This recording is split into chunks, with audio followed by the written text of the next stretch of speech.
x였지 라는 걸 자꾸 생각하셔야 되는 게 이제 28번의 키워드입니다. 두 지수함수 fx는 4의 x제곱, 그래프 없습니다 지금. gx는 여기 보세요. 밑이 2예요. 2의 x 플러스 1제곱의 3배 빼기 4. 빼기 k. 그래프가 있겠죠. 그런 그래프가 서로 다른 두 점 A, B에서 만난다. 어떤 느낌일까요? 느낌으로 되나요? 그래프를 그려야죠. 그 아이디어를 찾는데 대신 그 두 점 A, B의 x좌표를 각각 A, B라 하면 이렇게 만족한다. 이게 뭔 말이죠? 네, 두 개의 부호가 다르다는 얘기예요. x좌표 하나가 음수고 하나는 양수란 얘기죠. 그래야지 곱이 음수가 되죠. 그러니까 두 점에서 맞는데 두 점의 x좌표가 부호가 달라 그런 얘기입니다. 더 훨씬 쉽죠? 선생님 말이. 부호가 달라. 그러기 위해선 모든 자연수 K가 어떤 수여야 돼? 라는 거예요. K가 가능한 수 다 얘기해. 자연수만 얘기하고 그걸 더해봐. 라는 질문이에요. 자연수가 몇 개 나올 거잖아요. 만족하는 K가 몇 개 나온대요. 그 K를 다 나열해. 이건 주관식이 아니잖아요. 다 나열할 수 없어요. 주관식에는. 그래서 자연수 그 K를 싹 다 더해서 한 숫자의 답으로 말해줘. 라는 이야기입니다. 일단 아이디어는 이런데요. 그래프를 선생님이 한번 그려보도록 하면 다음과 같습니다. y는 4의 x제곱 그림은 여러분이 그릴 줄 알잖아요. y는 4의 x제곱 이렇다라고 하면 얘는 2의 x제곱에 플러스 1이 있다는 건 곱 2의 1제곱을 했다는 겁니다. 얘는 뭐냐면 3, 2는 6, 6배를 했다는 거예요.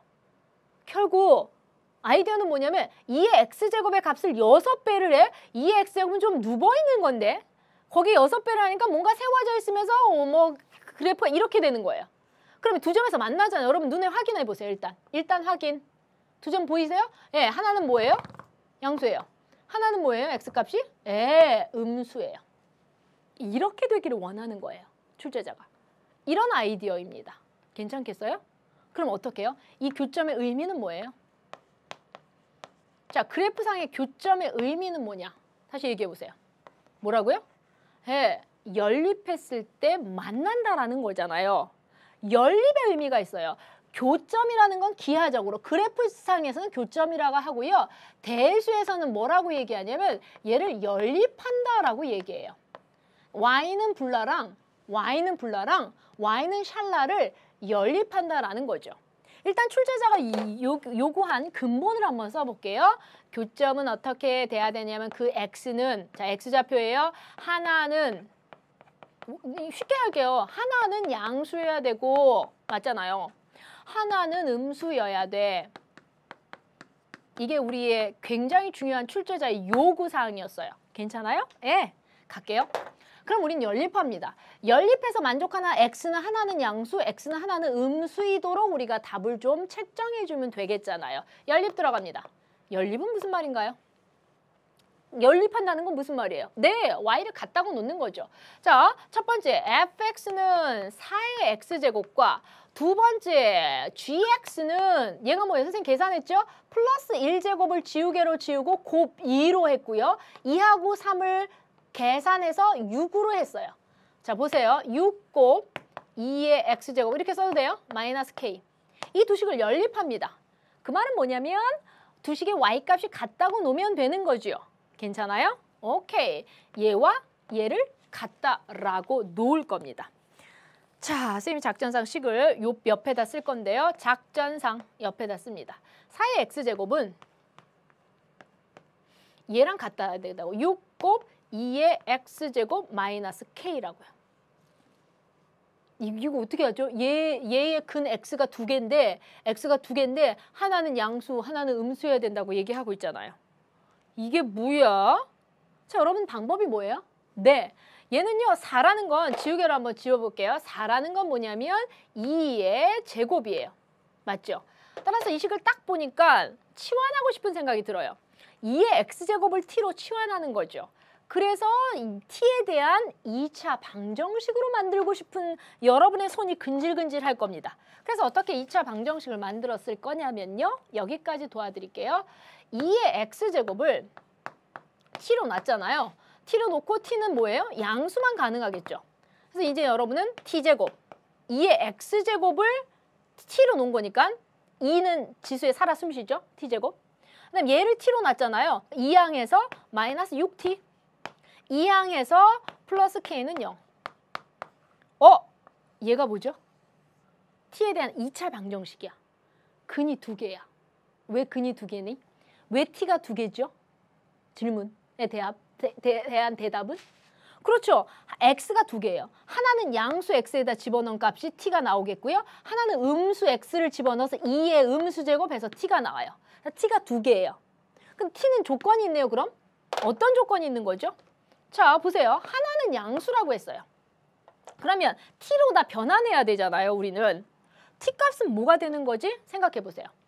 자, 하나는 양수예요. 그럼 x는 양수를 넣어보세요. 0보다 큰 걸 넣어보세요. 그럼 t 값은 어떻게 돼요? 잘 모른다고 하지 마시고 그래프를 한번 보시면 여러분 y는 2의 x제곱 그래프잖아요. 얘가 아이고 왜 이러십니까? 이게 그러니까 양수를 넣어 x 대신에 0보다 큰 걸 넣어보세요. 이거 그러면 2의 x제곱은 얼마예요? 1보다 커요, 값이. 그러니까 하나는 양수면 t 값으로서는 1보다 큰 게 나오고요. 맞죠? 하나는 음수면 무슨 말이냐면 x가 음수예요. 자, 여러분 이 손 보세요. x가 음수면 2의 x제곱 값은 다 뭐예요? 0보다는 커 음수 나오잖아. 0과 1 사이예요. 따라서 t는 0과 1 사이가 된다라는 얘기예요. 아우, 이거 그래프 그려야지 꼭 알아야 되나요? 그건 아니잖아요. 결국 x가 하나가 양수라는 건 t의 입장에서 t는 1보다 커야 된다는 얘기고요. x 하나는 음수라고 아까 축제자가 원했잖아요. t의 입장에선 t는 0과 1 사이에 근이 하나 있다라는 얘기예요. 괜찮아요? 얘를 가지고 오는 거예요. 근조건을 가지고 있는 2차 방정식의 해의 문제예요. 근이 조건을 갖고 있어요. 그런 문제. 이제 여기만 이제 여러분이 확인하면서 가시면 되겠네요. 아이고, 2x제곱 그래프는 지웁시다. 그러니까 무슨 말이냐면 한 근은 1보다 큰 데 있어야 되고 한 근은 0과 1 사이에 있어야 되는 고1 때 근의 분리 생각나세요? 그런 문제의 분위기가 된다라는 거예요. 그럼 나 어떻게 할 거냐면요. 보세요, 선생님. 좌변을 y라고 놓는다. 우변을 y라고 놓는다. 그리고 교점을 찾는다. 그게 근이다. 그러니까 방정식을 함수로 해석했어요, 선생님이. 그래서 이 y라고 놓는 순간 함수가 생겨요. 얘는 함수예요. 2차 함수입니다. 아래로 볼록하죠? 꼭지점의 x좌표는 딱 보니까 t 앞에 있는 개수 절반이 마이너스 3이에요. 꼭지점의 x좌표가 아니라 t좌표. 마이너스 3,인 그런 아래로 볼록한 곡선이 나와요. 그림 한번 그려볼게요. 짜잔 짠짠짠. 이게 t축이 되겠고요. 자, 얘가 y축이 됩니다. 아래로 볼록한 그림을 그리시되 꼭지점의 좌표가 3, 어딘가에 3이 있을 거예요. 야각에 그릴게요. 그래서 이렇게 아래로 볼록한 그림인데 이렇게 그리는데 y는 0, 즉 t축과 만나는 교점이 하나는 1보다, 1을 중심으로 여기 3이었는데요. 1을 좀 넓게 그릴게요. 하나는 1보다 큰 데서 만나야 되고 이게 근이죠. 근의 의미입니다. 하나는 0과 1 사이에 만나야 돼. 이렇게 그리면서 아래로 볼록한 걸 그려보세요. 내려갑니다. 0과 1 사이에서 만나죠. 0과 1 사이 하나는 1보다 큰 데서 이렇게 만나야 된다고. 지금 좌변을 y라고 한 이 그래프가 y는 0이라는 t축과 이 만나는 교점, 이게 근의 의미예요. 나 근이야. 여기 써있죠? 나 근이야. 나도 근이야. 아까 근조건 뭐였습니까? 쳐다보세요. 하나는 t는 1보다 커야 되고 하나는 0과 1 사이여야 되잖아. 그래서 이거 만족하는 근을 그린 거야. 0과 1 사이에 하나 똥깡, 1보다 큰데 하나 똥깡. 이런 그림이 나와야 된다라는 거예요. 좌변을 y라고 놓고 그림을 그렸을 때. 그럼 이런 그림 나오려면 어떻게 해야 돼요? 그냥 그리면 돼요? 아니죠. 그냥 그린다고 이렇게 나오는 게 아니라 보세요. 경계가 되는 0과 1의 값을 보면 0에서는 양수가 나와야 되고요. 1에 대한 함수값은 음수가 나와야 돼요. 그래야지 이렇게 아래로 볼록하게 내리깔이면서 내리깔입시다. 양수를 지나 음수를 지나야지 여기 사이에 0과 1 사이에 하나 지나게 돼 있어요. 사실 아래로 볼록이니까 음수를 지나면서 다시 위로 올라갈 수뿐이 없어서 1보다 큰데 근을 지나게 돼 있어요. 그러니까 이렇게 그려지려면 오늘의 결론 0에 대한 함수값은 양수, 1에 대한 함수값은 음수여야 한다는 얘기 올시다. 이해됐죠? 0에 대한 함수값 찾을게요. t 대신에 0 넣으세요. k죠. 이 값은 k예요. 자, 1에 대한 함수값 t 대신에 1을 넣습니다. 1을 넣으면 마이너스 5 플러스 k죠. 여기에 대한 함수값이 마이너스 5 플러스 k라고요. 자, 끝났습니다. 결론 얘기할게요. 0에 대한 함수값이 k였잖아요. 걔는 양수여야 한다고요. 또 1에 대한 함수값이 마이너스 5 플러스 k였잖아요. 걔는 음수여야 된다고요. 이 두 개를 모두 만족시켜야 된다라는 말입니다.